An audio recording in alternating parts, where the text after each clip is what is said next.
Yaum itu sering diterjemahkan dengan hari, betul. Dalam bahasa ilmu nahwu disebut dzaraf, dzarfuz zaman. Dzaraf itu sesuatu yang bersandar, nempel, dekat. Ya. Ini ditunjukkan dengan waktu. Yaum, kemudian ad-din. Kata yaum disandarkan dengan kata ad-din. Ad-din saya terangkan tadi, sesuatu yang memiliki sifat balasan. Jika baik dibalas baik, jika jelek kemudian mendapatkan konsekuensinya. Mengelola harta baik dibalas, mengelola kedudukan baik dibalas. Kalau jelek dapat konsekuensi dari itu semua. Sebelum ada kata ini, kemudian dilekatkan kata yaum, dzarfuz zaman. Dzaraf menunjuk kepada waktu. Az-zaman. Dzaraf pada mulanya sesuatu yang menempel, lekat. Ya, nempel, lekat, menaungi pada yang lain. Ya, karena itu dalam bahasa Arab, amplop dalam bahasa Arab disebut dzaraf namanya. Ya, kenapa? Karena setiap yang dimasukkan dalam amplop itu nempel dengan amplopnya. Dinaungi di dalamnya. Di sini Allah Subhanahu wa taala menjadikan yaum bentuk waktu nempel dengan kata ini. Ya, untuk menunjukkan sesuatu yang sangat dekat, lekat dan sifatnya pasti.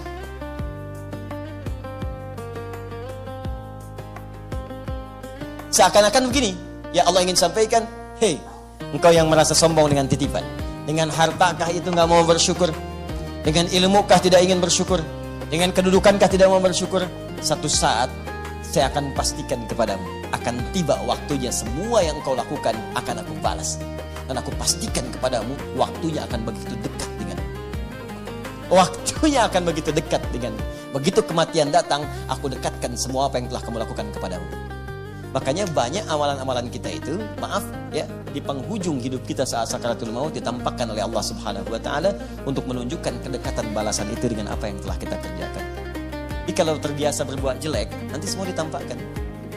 Makanya banyak orang-orang berbuat maksiat itu di ujung hidupnya itu sebelum wafat seringkali melakukan sesuatu yang kadang tidak sadar bagi kita untuk memahaminya. Ada yang teriak-teriak, ada yang ketakutan, ada yang macam-macam dan sebagainya karena ditampakkan perbuatan-perbuatan kebiasaannya. Maka kalau ingin tenang, biasakan yang baik-baik. Sholat, baca Quran. Makanya panggilan wafatnya pun tenang. Ya ayyatuhan nafsul mutmainnah. Hei jiwa yang sedang tenang. Kenapa tenang dia? Karena ditampakkan semua kemuliaan amalnya. Saat ditampakkan, itu ditampakkan surganya. Saat terbayang surga dengan keindahannya, tak sadar nyawanya sudah keluar dari tubuhnya. Ada yang dicabut sampai gak kerasa. Cabut aja. Tenang pulangnya. Makanya panggilannya hei jiwa yang sedang tenang. Saking tenangnya wafatnya gak kerasa, udah meninggal aja. Tiba-tiba nunduk aja. Ya, kan beda antara nunduk ngantuk dengan wafat tuh ya. Lain. Ya. Dulu ada seorang yang penjaga masjid, soleh orangnya. Luar biasa Masya Allah. Di satu tempat lah ya, saking solehnya itu Allah kirimkan seorang hamba dari Timur Tengah. Saya nggak perlu sebut dari negara mana. Ini nyata, bisa nyata. Saya pernah sholat di masjidnya. Datang orangnya ke daerah beliau itu dan mengatakan, saya ingin bangun masjid di sini dan Anda yang harus merawatnya. Saya sampai bengong itu, berapa detik tuh, Masya Allah, ini luar biasa amalan orang ini.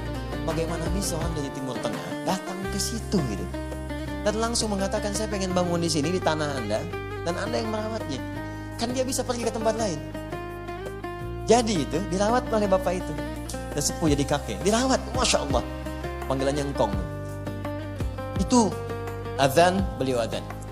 Buka, beliau yang buka. Tutup, beliau yang tutup. Bersihkan, beliau yang bersihkan. Dan hampir gak mau dibantu. Orang mau bantu silakan, tapi beliau yang maksimalkan. Ya maksimal. Sampai indahnya itu Ramadan terakhir. Ya Ramadan terakhir. Hari Jumat kalau saya gak keliru, ba'da asar. Hari Jumat pada asar Ramadan yang terakhir ya dalam hidupnya. Apa yang terjadi? Pada asar itu sambil nunggu pikir menjelang buka sambil tiduran merem-melek itu ya. Ya ayat Tuhan nafsul mutmainnah. Allahu Akbar. Saat sedang merem-melek tiduran datang panggilan sampai pulang. Wafatnya di tempat yang paling mulia, masjid, di waktu yang sangat mulia, dalam amalan zikir yang sangat mulia. Kembali kepada Allah Subhanahu wa taala. Hati-hati bagian belakang tuh, merem-melek, tinggal.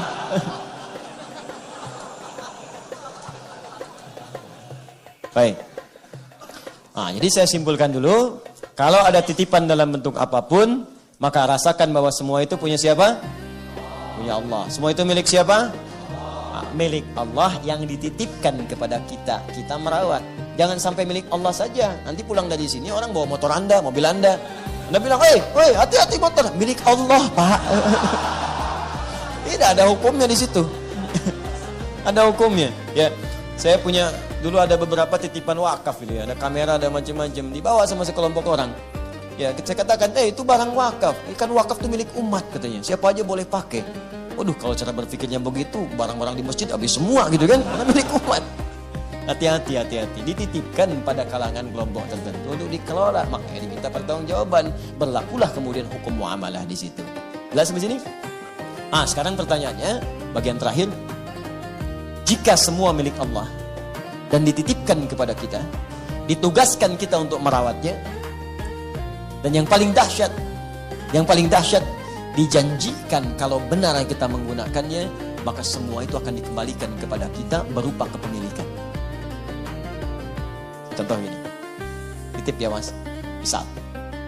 Kemudian oleh beliau dikelola titipan saya, dijaga rapi, ya, dan seterusnya, dan dikembalikan kepada saya. Saat dikembalikan kepada saya, apa yang saya ucapkan? Terima kasih ya. Jawabannya apa? Sama-sama. Mungkin saya kasih bagian dari uang atau harta tertentu, tapi benda ini kembali kepada saya. Itulah sifat manusia. Makhluk begitu. Kalau dititipkan, dirawat dengan baik, dibalikin ke kita, diucapkan terima kasih oleh kita. Atau kita memberikan bagian dari upah.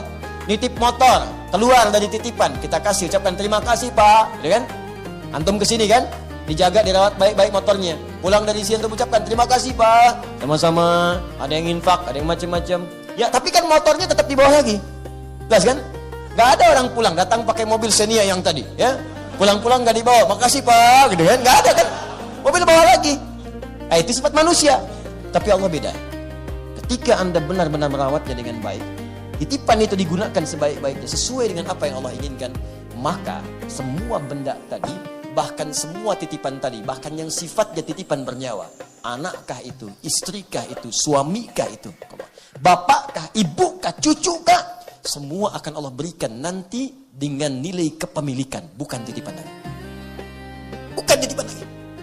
Bahkan yang Anda nggak ketitipin pun di dunia, Anda nggak dapat titipan itu. Tiba-tiba saat kembali kepada Allah, Anda membayangkan itu pertama kali ke surga. Terbayang oleh Anda, langsung diberikan sebagai hak milik, bukan titipan lagi. Anda datang ke sini teman-teman sekalian, begitu lewat ada bakpao, ya, bakpao sebelah kiri, ke pojok sebelah sana, dan kosong. Mau lewat, uang nggak bawa. Waduh, ya Allah, rasa kacang baunya udah kecium. Yang coklat kelihatan, yang ayam sudah menggoda-goda, ya kan? Mau minta ke orang nggak enak, gitu kan? Baik, mau lewat duit nggak ke bawah. Ya Allah, doa tuh begitu saat maghrib, bakpao, ya Allah, bakpao. Allahu Akbar. Jadi bawah teringat dia nggak dapat titipan itu, nggak kemakan sama dia. Ikut salat, ikut ta'lim. Begitu pulang meninggal. Wafat misalnya, wafat dalam keadaan baru pulang dari ta'lim. Lewat situ, udah lewat gerobaknya, bakpao habis, meninggal lagi, kan? Wafat dia, masuk surga. Saat masuk surga pertama kali, ingat dia bakpao itu. Ingat, padahal dia nggak dapat titipan bakpao itu, tapi dia ingat dengan itu. Apa yang terjadi? Kalimat Qurannya jelas. Quran surah kedua ayat 25. Wa utubihi mutasyabiha. Diberikan yang sama persis seperti yang terbayang dalam benaknya. Allahu Akbar. Langsung. Wa basyiril ladzina amanu wa 'amilus salihati anna lahum jannatin tajri min tahtihal anhar. Kullama ruziqu minha min thamaratir rizqa qalu hadzal ladzi ruziqna min qabl. Ada orang yang dititipi ingat lagi, ya Allah saya ingat dengan ini sepeda saya mengantarkan saya ke masjid. Ya ingat lagi, wa utubihi mutasyabiha, diberikan persis sama dengan apa yang pernah ia dapati dulu. Persis, sama persis. Ada yang nggak pernah dapat, pengen utubihi mutasyabiha. Ya Allah, tiba-tiba ada, sling. Tukang bakpao-nya, ya Allah, saya pun ya Allah, ajak ya Allah. Jelas ya?